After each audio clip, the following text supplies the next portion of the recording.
It is a remarkable testament to the plasticity of democratic institutions that a man can spend 3 decades systematically corroding them while simultaneously claiming to be their most vigilant defender.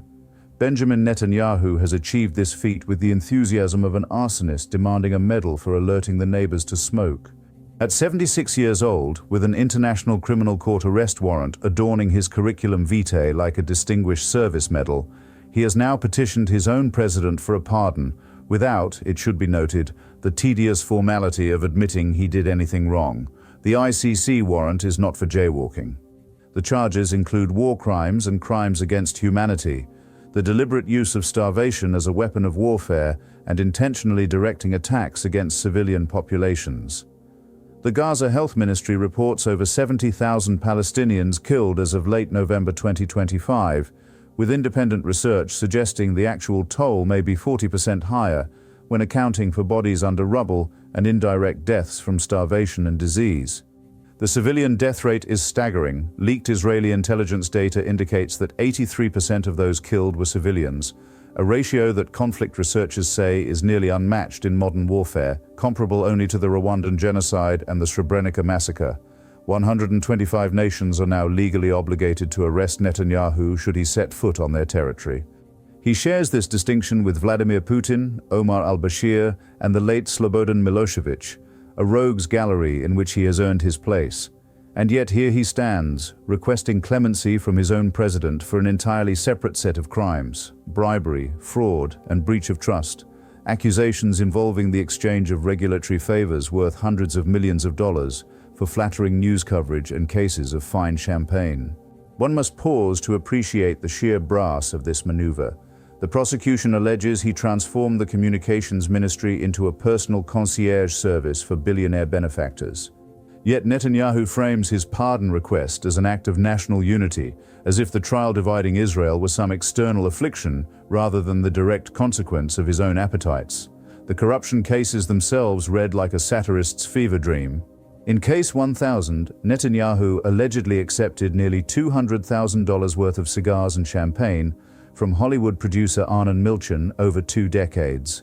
For those keeping score, that represents approximately 10,000 cigars worth of policy influence, a transaction so brazen that even a Tammany Hall ward boss might have counseled discretion. In return, the prosecution claims Netanyahu lobbied American officials for visa renewals and pushed tax legislation that would have benefited his generous friend. When confronted with this quid pro quo arrangement, Netanyahu's defense has essentially been that gifts from friends don't count. One shudders to imagine the quality of friendship on offer. Case 4000 is the crown jewel of this sordid collection, involving allegations that Netanyahu granted regulatory benefits worth some $500 million to the Bezek telecommunications company. The alleged payment? Favorable coverage on a news website owned by Bezek's chairman.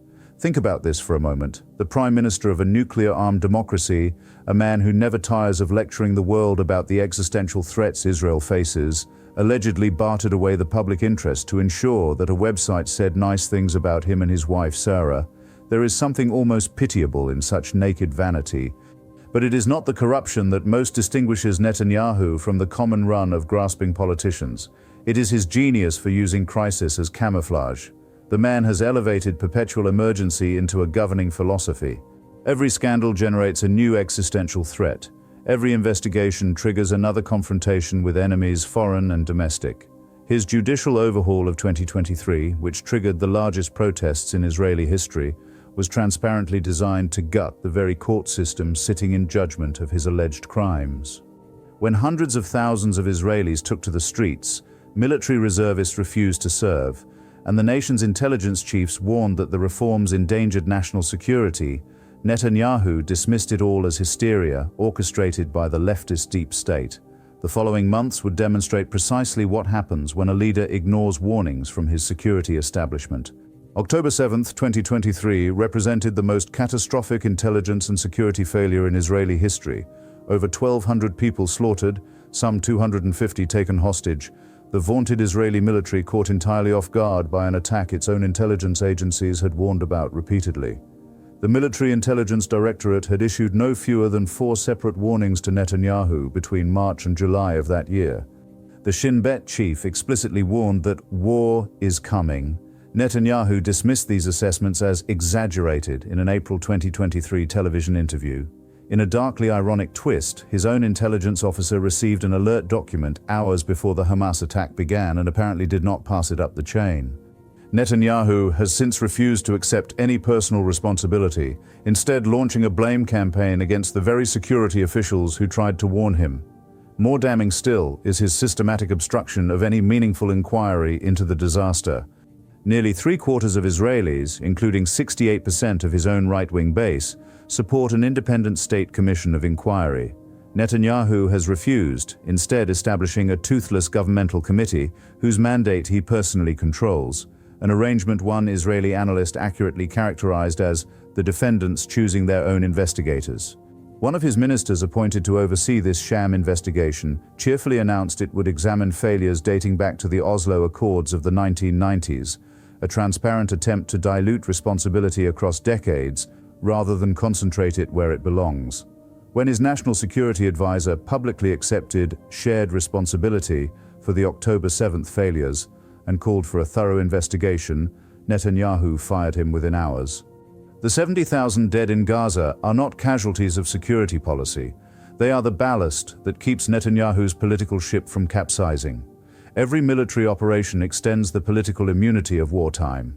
Every crisis defers the day of judgment.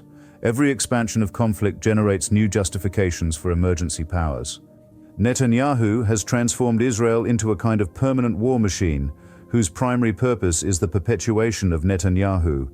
He has responded to his ICC warrant by seeking refuge in the embrace of his benefactor Donald Trump, who has not only demanded the Israeli president grant a pardon, but has sanctioned ICC judges and prosecutors for daring to apply international law to his favorite client. It is a touching display of mutual back-scratching between men who share a profound contempt for accountability. Meanwhile, Netanyahu has expanded his military adventures with the acquisitive enthusiasm of a 19th-century imperial viceroy. Lebanon received the sixth Israeli invasion in its tortured modern history.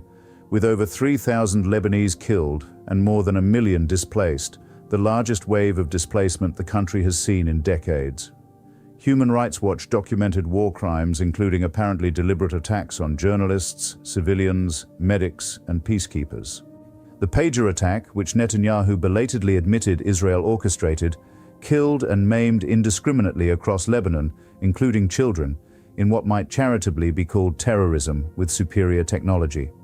When the Assad regime collapsed in Syria, Netanyahu saw not a historic opportunity for regional reconciliation, but a buffet of strategic opportunities. Within 8 days of Assad's fall, Israel had conducted approximately 600 airstrikes across Syria, destroying the country's navy, air force, radar systems, and military infrastructure in what Israeli officials themselves called the largest air operation carried out by its air force in its history. Israeli forces occupied Syrian territory well beyond the UN-patrolled buffer zone, seized Mount Hermon, and Netanyahu demanded the complete demilitarization of all Syrian territory south of Damascus. When asked for justification, Israeli officials offered the circular logic that they needed a buffer zone to protect their buffer zone to protect their original buffer zone. According to Axios, Trump administration officials have taken to calling Netanyahu a madman who bombs everything all the time. The West Bank, meanwhile, has witnessed what human rights organizations call the most significant reduction in Palestinian presence and rights since the occupation began. In 2024 alone, Israel demolished over 1,000 Palestinian structures, displacing nearly 900 people, while approving precisely 0 building permits for Palestinians. 59 new illegal outposts were established, most staffed by settlers engaged in what can only be called ethnic cleansing of the surrounding Palestinian communities. Approximately 47 Palestinian communities have been forcibly displaced since October 2023.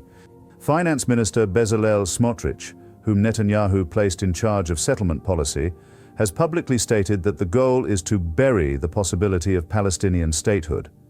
Netanyahu himself signed an agreement in September 2025 to expand the E1 settlement project, which would bisect the West Bank and make any viable Palestinian state geometrically impossible, declaring, "There will be no Palestinian state. This place belongs to us. Let us be clear about what this man represents." The corruption is merely the mundane venality of a politician who discovered that power could be monetized. The real obscenity lies in his willingness to sacrifice everything, his country's security, its international standing, its democratic institutions, the lives of thousands upon thousands of human beings, to ensure that he never faces the inside of a courtroom as a defendant. The settlements expanding across the West Bank are not expressions of religious destiny. They are facts on the ground designed to make any resolution impossible. The rejection of ceasefires, the obstruction of humanitarian aid, the systematic destruction of infrastructure. These are not military necessities but political survival strategies. Netanyahu needs conflict the way an addict needs his fix, and now he wants a pardon. Without admitting guilt, without expressing remorse, without retiring from public life, he wants to be absolved of crimes he insists he did not commit, while continuing to hold the office that makes him untouchable. His defense is that the trial is divisive, as if the solution to the divisions caused by alleged criminality is simply to make the allegations disappear. This is the logic of the protection racket. Nice country you have here, shame if something happened to it. The question now is whether Israeli democracy possesses sufficient antibodies to survive the pathogen it has harbored for 3 decades. The institutions that should have constrained Netanyahu have been systematically weakened, the judiciary subjected to sustained assault, the security establishment politicized, the press either co-opted through financial arrangements or delegitimized as enemies of the people. His coalition partners include convicted inciters to racism and men who openly advocate ethnic cleansing. The international community, meanwhile, has proven itself either unwilling or unable to enforce its own laws against a man who wears ICC arrest warrants as badges of honor. The preliminary evidence against Benjamin Netanyahu is damning, and the final judgment will be no kinder. Here is a man who was warned of impending disaster and chose to dismiss the warnings. A man who, when disaster came, blamed everyone but himself. A man who has used the resulting catastrophe to justify actions that have killed tens of thousands and displaced millions. A man who, facing accountability for decades of alleged corruption, has requested absolution without admission, pardon without penitence, immunity without integrity. In the annals of political grift, Netanyahu has earned a special place.